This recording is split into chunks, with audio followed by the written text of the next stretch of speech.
दोस्तों नमस्कार, Z plus में आपका स्वागत है। आज बात करेंगे केंद्र राज्य संबंध प्रशासनिक यानी सेंट्रल स्टेट रिलेशंस एडमिनिस्ट्रेटिव की।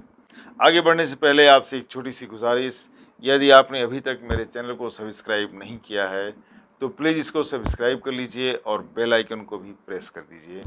आते हैं पॉइंट पर। दोस्तों, इससे पहले वाले एपिसोड में मैंने केंद्र राज्य विधायी संबंधों की चर्चा की और अब इस वीडियो में केंद्र राज्य प्रशासनिक संबंधों यानी सेंट्रल स्टेट एडमिनिस्ट्रेटिव रिलेशंस की बात करेंगे। मोटे तौर पर केंद्र राज्य विधायी शक्तियों के विभाजन की तरह ही केंद्र सरकार और राज्य सरकारों के बीच प्रशासनिक शक्तियों का बंटवारा देश का संविधान करता है। जिस तरह राज्यों द्वारा बनाए गए कानून राज्य की सीमाओं के अंदर ही प्रभावी होते हैं, उसी तरह प्रशासनिक मामलों पर भी राज्यों का प्रशासन उनके सीमाओं के अंदर ही लागू किया जा सकता है और उन्हीं विषयों पर जिन पर कानून बनाने का राज्यों को अधिकार है, यानी स्टेट लिस्ट के विषयों पर। दोस्तों, राज्य सरकारों की कार्यकारी शक्तियों यानी एग्जीक्यूटिव पावर्स पर दो तरह की सीमाएं हैं। पहला तो यह है कि यदि राज्य विधायिका कोई कानून बनाती है जिसके अंतर्गत सरकार को कोई विशेष कार्य या अधिकार यानी कोई फंक्शन या पावर प्रदान किया जाता है, तो राज्यपाल उस विषय पर अपनी कार्यकारी शक्तियों का प्रयोग करते हुए कोई आदेश पारित नहीं कर सकते या अपने अधीन अधिकारियों के माध्यम से भी अपने इस अधिकार का प्रयोग नहीं कर सकते। दूसरा, राज्य की प्रशासनिक शक्तियां राज्यपाल में निहित होती हैं, पर राज्य विधायिका कानून बनाकर या विधेयक पारित करके राज्यपाल के अधीन अधिकारियों को कोई भी कार्य या अधिकार सौंप सकती है। इसका अर्थ यह है कि राज्य विधायिका विधेयक या कानून के माध्यम से राज्यपाल के अधीन अधिकारियों को कोई भी दायित्व या अधिकार प्रदान कर सकती है। इसमें राज्यपाल की प्रशासनिक शक्तियां राज्य विधायिका के इस अधिकार पर अंकुश नहीं लगा सकती। ये महत्वपूर्ण है। दोस्तों, दूसरी तरफ केंद्रीय सूची यानी सेंट्रल लिस्ट के जिन विषयों पर संसद को कानून बनाने का एक अधिकार है, उसकी कार्यकारी शक्तियां यानी एग्जीक्यूटिव पावर्स पर केंद्र सरकार में पूरी निहित है।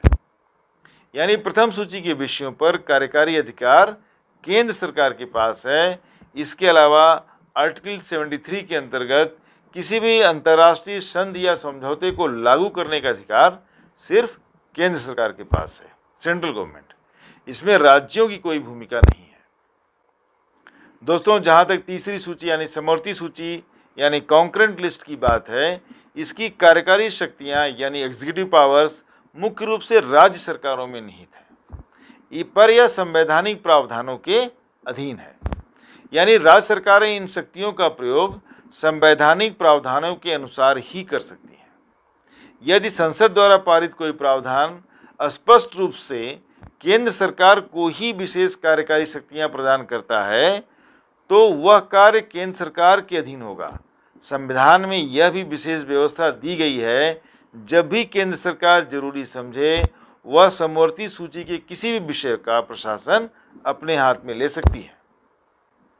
दोस्तों, अब यह स्पष्ट है कि समवर्ती सूची के विषयों पर कार्यकारी शक्तियां राज्य सरकारों में निहित हैं, परंतु इस व्यवस्था के दो अपवाद यानी एक्सेप्शंस हैं। पहला अपवाद यह है कि यदि संसद कानून के माध्यम से यह सुनिश्चित करती है कि कॉन्करेंट लिस्ट के किसी विशेष विषय पर कार्यकारी शक्तियां केंद्र सरकार में निहित होंगी, तो उस विषय पर राज्य सरकार का कोई नियंत्रण नहीं होगा। उदाहरण के लिए आर्टिकल 73(1) के अंतर्गत land acquisition act 1894 and industrial dispute act 1947 दो इसके एग्जाम्पल हैं। इसका दूसरा अपवाद यह है कि यदि संविधान का कोई विशेष प्रावधान ही समवर्ती सूची के किसी विषय या किसी विषय के विशेष हिस्से पर कार्यकारी शक्तियां केंद्र सरकार में निहित करता है, तो उस विषय पर राज्य सरकारों का कोई नियंत्रण नहीं होगा। दोस्तों, इसके अलावा संविधान के अनुच्छेद 73(1)(b) के अनुसार अंतर्राष्ट्रीय संधियों और समझौतों को लागू करने की कार्यकारी शक्तियां सिर्फ केंद्र सरकार में निहित हैं, चाहे विषय किसी भी सूची का हो। अर्थात राज्य सूची के विषयों पर भी यदि किसी अंतर्राष्ट्रीय संधि या समझौते को लागू होना है तो उस पर अधिकार सिर्फ केंद्र सरकार को है। दोस्तों, संघ सरकार या केंद्र सरकार को अपनी कार्यकारी शक्तियों के अंतर्गत राज्य सरकारों को निर्देश देने का अधिकार है। आर्टिकल 256 के अंतर्गत केंद्र सरकार केंद्रीय कानूनों और दूसरे कानूनों का राज्यों द्वारा अनुपालन सुनिश्चित करती है ताकि राज्यों की कार्यकारी शक्तियां किसी भी प्रकार केंद्र सरकार की कार्यकारी शक्तियों के लिए रुकावट न बने। आर्टिकल 257(2) के अंतर्गत राष्ट्रीय और सैनिक महत्व के संचार माध्यमों के निर्माण और रखरखाव के लिए संबंधित राज्य सरकारें जिम्मेदार हैं। इस संदर्भ में केंद्र सरकार के दिशा निर्देशों का राज्यों द्वारा पालन अनिवार्य है। आर्टिकल 257(3) के अंतर्गत राज्यों की सीमाओं के अंदर रेलवे को सुरक्षा प्रदान करना राज्यों की जिम्मेदारी है। आर्टिकल 339(2) के अंतर्गत केंद्र सरकार के दिशा निर्देशों के अनुसार राज्य सरकारों का दायित्व है कि राज्य में अनुसूचित जनजातियों के कल्याण के लिए उचित योजनाएं बनाएं और उसे लागू करें।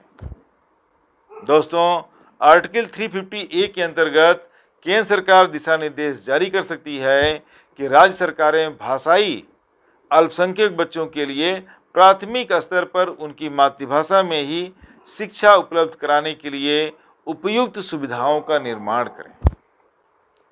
दोस्तों, आर्टिकल 351 के अंतर्गत राज्य सरकारों को हिंदी भाषा के विकास के लिए समुचित कदम उठाने का निर्देश केंद्र सरकार दे सकती है। दोस्तों, आर्टिकल 355 के अंतर्गत केंद्र सरकार यह सुनिश्चित करती है कि राज्य सरकारें संविधान में प्रदत्त प्रावधानों के अनुसार ही कार्य करें। यदि राज्य सरकारें संविधान में प्रदत्त प्रावधानों के अनुसार कार्य संचालन में विफल हैं, फेल हैं, तो आर्टिकल 356 के अंतर्गत राज्य सरकार को बर्खास्त करके राष्ट्रपति शासन लगाया जा सकता है, यानी राज्य सरकार को डिसमिस किया जा सकता है। आर्टिकल 365 के अंतर्गत केंद्र सरकारों के दिशा निर्देशों का पालन न करने का सीधा अर्थ यह हुआ कि राज्य सरकार संवैधानिक प्रावधानों के अनुसार कार्य नहीं कर रही है। परिणाम स्वरूप आर्टिकल 356 के अंतर्गत राष्ट्रपति शासन लगाया जा सकता है। दोस्तों, इमरजेंसी यानी आपातकाल के दौरान केंद्र सरकार की दिशा निर्देश जारी करने की शक्तियों का विस्तार हो जाता है और आर्टिकल 353(a) के अनुसार केंद्र सरकार किसी भी विषय पर राज्य सरकारों को दिशा निर्देश जारी कर सकती है कि उसे किस तरह कार्य करना है, यानी राज्य प्रशासन पूरी तरह से केंद्र सरकार के अधीन हो जाता है। यदि संवैधानिक मशीनरी की विफलता के आधार पर राज्य सरकार को बर्खास्त किया जाता है तो आर्टिकल 356(1) के अंतर्गत राज्य की कार्यकारी शक्तियों को राष्ट्रपति अपने हाथ में ले सकते हैं।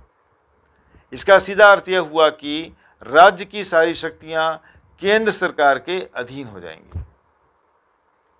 दोस्तों, यदि देश में वित्तीय आपातकाल यानी फाइनेंशियल इमरजेंसी घोषित कर दिया गया हो तो आर्टिकल 360(3) के अंतर्गत केंद्र सरकार राज्यों को कड़े वित्तीय अनुशासन यानी कैनन्स ऑफ फाइनेंशियल प्रोप्राइटी का पालन करने का निर्देश जारी कर सकती है।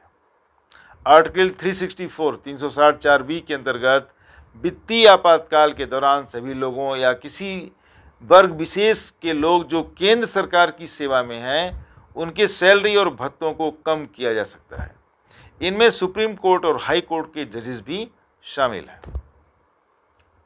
दोस्तों, आर्टिकल 364 के अंतर्गत केंद्र सरकार राज्य सरकारों को निर्देश दे सकती है कि राज्य विधायिका द्वारा पारित धन विधेयक और वित्त विधेयक को राष्ट्रपति के विचार हेतु रिजर्व रखा जाएगा उसके कंसिडरेशन के लिए।